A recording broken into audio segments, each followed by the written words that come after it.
नमस्कार, मैं हूं फरहान।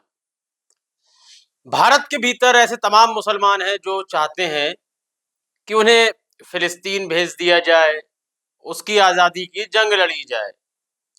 फिलिस्तीन की समस्या यह है कि वह आज़ादी की जंग लड़ रहा है और जिस दिन वह हथियार रख देता है, तो वह वहां पर एक आम जिंदगी बिता सकता है।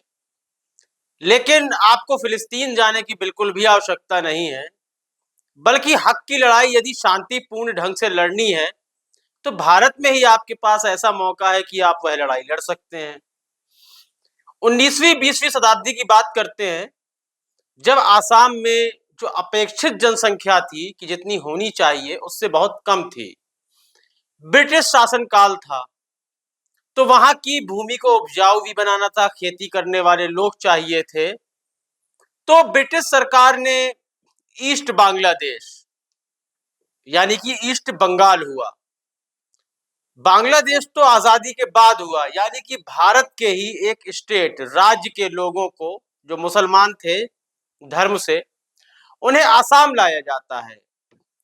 यह प्रक्रिया 1901 से 1931 तक चलती है। यह इससे ये इस तरह से मालूम पड़ जाता है, जो उस दौरान की जनगणना है, तो 1901 में 9% मुस्लिम थे, 1931 में 23% और 1951 में करीब 26% मुस्लिम आसाम के भीतर हो गए। इनकी जो मूल भाषा है वह बंगाली है, वह ये बंगाली बोलते हैं और इनकी संस्कृति भी भिन्न है आसाम के लोगों से। अब जब उनको अंग्रेज लाए थे तो उन्हें ब्रह्मपुत्र नदी के चारों तरफ कुछ जमीनें दे दी गई। बाद में उन्हें स्थायी भी कर दिया गया कि आप अपनी खेती कर सकते हैं। वह एक तरह से आसाम के नागरिक हो गए थे उस राज्य के। अब वह बांग्लादेशी नहीं थे जब देश आजाद हो गया, क्योंकि वह भारत से आए थे जब उसका नाम ईस्ट बंगाल था।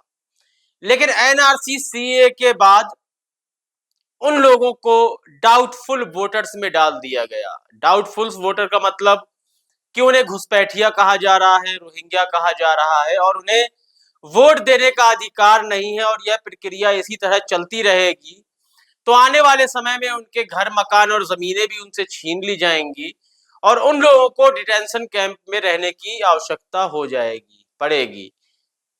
तो जो लोग फिलिस्तीन फिलिस्तीन का नारा जप रहे हैं, जपना चाहिए। जहां भी हिंसा हो रही हो उसके खिलाफ बोलना चाहिए, लेकिन उससे पहले अपने आसपास के माहौल को देखना चाहिए कि क्या वहां भी कोई प्रताड़ित हो रहा है।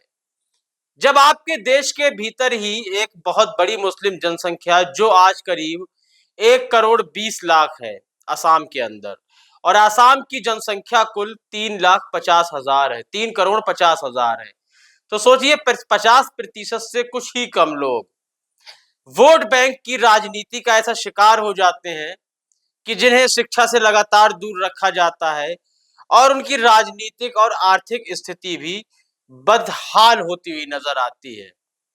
इस तरह के लोग जो होते हैं इनके पास कागज पत्री बहुत कम मिलते हैं, लेकिन जब इतनी बड़ी जनसंख्या को घुसपैठिया या रिफ्यूजी करार दे दिया जाता है तो आने वाले ना ही त्योहार उनको सुहाते हैं, ना ही उन्हें अन्य देशों में जो जो भी मामले चल रहे हों या देश के भीतर आर्थिक राजनीतिक क्या मामले चल रहे हैं वह उससे बिल्कुल दूर रहते हैं, क्योंकि उन्हें लगता है कि उनकी नागरिकता जाने वाली है।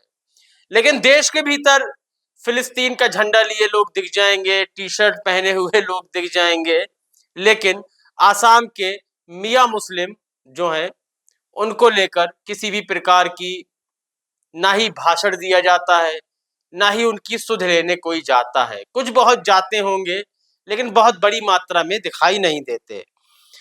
आसाम के मियां मुस्लिम ने कविताओं के माध्यम से अपनी दुर्दशा विस्थापन इसको प्रकट करना चाहा, और उनके कुछ नेता भी हैं जिनको बोलने का अधिकार नहीं है, यानी कि उनके पास जो मौलिक अधिकार होता है बोलने का, मंच पे खड़े होकर अपनी दुर्दशा के बारे में नहीं बोल सकते हैं। इसी का एक उदाहरण है कि वहां पर एक कविता लिखते थे, कवि कह सकते हैं आप, हाफिज अहमद। 2017 में केवल लिखने को लेकर उन पर देशद्रोह का मुकदमा चलाया गया। तो आसाम में जो मियां मुस्लिम के हालात हैं वह बहुत गंभीर हैं। इसका एक सिर्फ मुख्य कारण यह है, उनकी आबादी बड़ी है और उनका वोट कहीं ना कहीं सरकार को बनाने या गिराने में अहमियत रखता है। तो वहां पर हिंसा की राजनीति, धार्मिक राजनीति चलाकर उन लोगों को बेदखल करने का पूरा कार्यक्रम बना लिया गया है।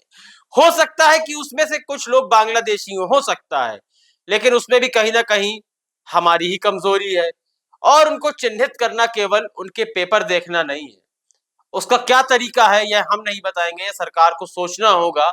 लेकिन केवल कागज दिखाने मात्र से किसी को देश से बेदखल नहीं कर सकते। मियां मुस्लिम को लेकर आपकी क्या राय है वह जानना बेहद महत्वपूर्ण है। तो मियां मुस्लिम के बारे में कमेंट सेक्शन में अपनी राय अवश्य दें, और उनके बारे में और भी कुछ अधिक जानकारी है तो वह भी हमसे साझा कर सकते हैं। कार्यक्रम को लाइक करें, शेयर करें, चैनल को सब्सक्राइब करना बिल्कुल भी ना भूलें। तब तक के लिए इजाजत दीजिए, धन्यवाद। देश और दुनिया की खबरों से अपडेट रहने के लिए आप अभी तक न्यूज चैनल को सब्सक्राइब करना ना भूलें और साथ ही हर न्यूज का नोटिफिकेशन पाने के लिए बेल आइकन को भी दबाएं।